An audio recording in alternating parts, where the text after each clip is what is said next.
Hello everyone, welcome to Module 2 of this training course on the Internet of Things for Hydrologic Measurements. My name is Douglas Nyolei. This module is part of a series of modules that have been prepared for this training course. In this module, we will particularly be covering the basic components of an IoT system. So let's go ahead and start with Module 2. The field of IoT has really grown within the past few decades. Therefore, the IoT market now offers a wide range of technologies, products, and applications. However, all IoT systems still maintain almost very similar architectural structures composed of similar basic components. The basic components that make up an IoT system are the sensors or devices, the platform, communication, and application. Together, all these components play an important role in having a clear IoT project vision that will guide in designing a successful IoT system. Let's go ahead and discuss each of these components to better understand what they are. The first component that we will cover are the sensors, which we can also refer to as the devices. In IoT, these sensors or devices represent what we call things, as earlier introduced in Module 1. These sensors or devices interact with our physical environment in order to take measurements or capture an environmental variable of interest to us. For example, the air or soil temperature, air humidity, water level in a well or a river, the water quality from a point of interest, the air quality in a specific location, amount of precipitation falling in a particular area, and many other variables. The list is long. For the IoT system to function as designed, these sensors must be able to communicate with a platform, as this enables a platform to successfully decode the coded messages coming from the sensors and report to us what they mean. Now let's go ahead and look at some examples of sensors used for hydrologic measurements. And the first example is a watermark sensor for measuring soil moisture in a particular area. We also have the wind speed sensor for measuring wind speed.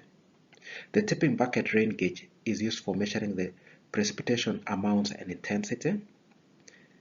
Soil temperature sensor for measuring the temperature of the soil. And the air temperature and relative humidity sensor.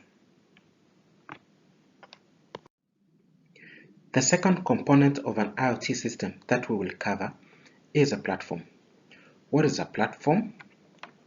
A platform is a software stand used to manage different devices or sensors within an IoT system. A platform should be able to support different communication protocols in order to effectively and efficiently communicate with a device or a sensor. Some examples of communication protocols are MQTT, REST, XMPP, WebSockets, and many others. We invite you to seek further details on these protocols from the internet to better understand them and how they operate. Platforms are able to be deployed locally or in the cloud. Locally deployed platforms require local hardware systems where a software is installed to receive and process data from the sensors. Just the same way you would install a software like Excel into your local PC or laptop and use it to process your data. On the other hand, platforms deployed in the cloud are systems or softwares installed in servers. Therefore, measurements from the sensors are sent to these servers for processing. Data is sent to servers using different communication options, especially the internet. Now let's try and understand what a local processing unit is, in this case the hardware. A local processing or computing unit may be regarded as a microcomputer, that is using the analogy of a computer. This hardware is responsible for receiving and processing data from the sensors. The processing unit is usually programmed to also manage the sensors. For example, when and how to take measurements. Some examples of processing units available in the market today are the Arduino, PyCom, Adafruit, Raspberry Pi, just to mention a few. Once again, we invite you to search the internet for more information on these examples of processing units and many others out there in the market. How do we then communicate with the processing unit to give it instructions on what to do? We are all aware that human beings communicate with each other using human-to-human languages like English, French, Spanish, and many more. On the other hand, human beings communicate with computers using computer languages like Python, Java, C++, Fortran, which are commonly referred to as programming languages. To better understand the processing unit, we will use the analogy of a regular PC or laptop. In a regular PC, we always need to install a software into the PC, for example Excel, which we then run and use it to process our data. We can therefore define a software as being a collection of instructions that tell the computer how to work.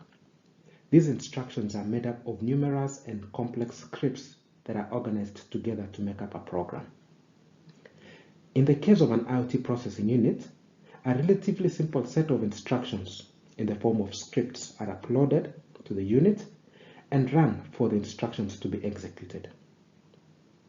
A regular PC or laptop is more powerful and can run many softwares at the same time. But an IoT processing unit can only run one set of scripts at the same time. Therefore, all your IoT instructions need to be organized together, as you will get to see later in this course. The third component of an IoT system is communication. In Module 1, we mentioned that the letter I in IoT stands for Internet. But the communication system of an IoT doesn't only happen through the Internet. Most of the time, the Internet is preferred. However, other forms of communication pathways exist for data transmission from the processing unit. For example, Bluetooth, LoRa, Sigfox, Wi-Fi. Please note that Wi-Fi is not the Internet. Rather, the Internet can just be accessed through Wi-Fi. In fact, most IoT systems are designed to be able to use more than one communication technology, as we will see in the course of this training. Normally, the choice of communication technology to use in an IoT will depend on the distance between the devices or sensors and the location where we need to access the data. For example, when the distance is short, such as within a building or a field, short-range technologies may be used like Bluetooth or Wi-Fi. But when the distance is long, such as from one farm to another or from one region to another, long-range technologies are required like the Internet, Sigfox, LoRa, LTE, and many others. The power consumption levels may also influence our choice of communication technology, as some technologies are high power consuming than others, as we will discuss later. The fourth and final component we will discuss is the application. Once measurements have been taken using the sensors, measurement data received by the platform that manages the sensors, and the data transmitted to a server, an application is then required to process and view the results and apply the information to make a decision and take the necessary action. The fourth component therefore delivers the objective of an IoT project, such as implementing a smart irrigation system, smart water flow control, regulation of heating system, and many more. An application is in fact a software that receives raw data from the platform, processes it into meaningful information, presents the results to the user for viewing, and then it could even go further and provide instructions on what to do.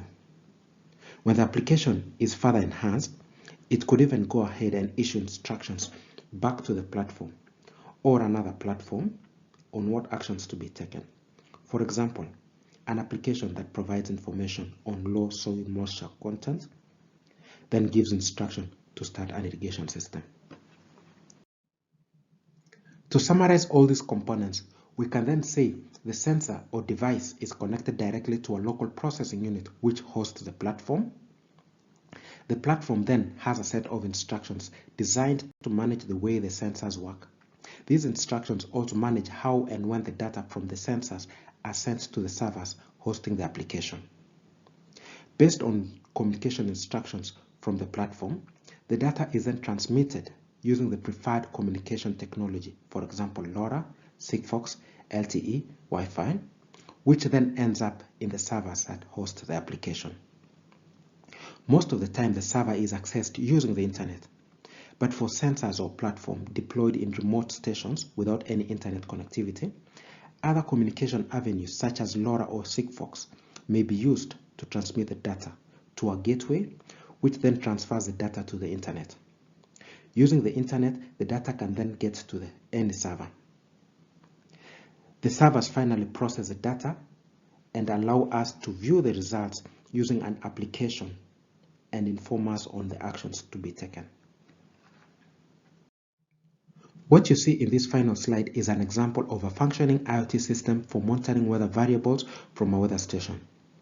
This weather station has numerous sensors, as you can see to the right, which are then connected to a platform, which then transmits the data to a server for processing before displaying the results in an application like the one you can see here. That's all from this module. Thanks, and see you in the next module.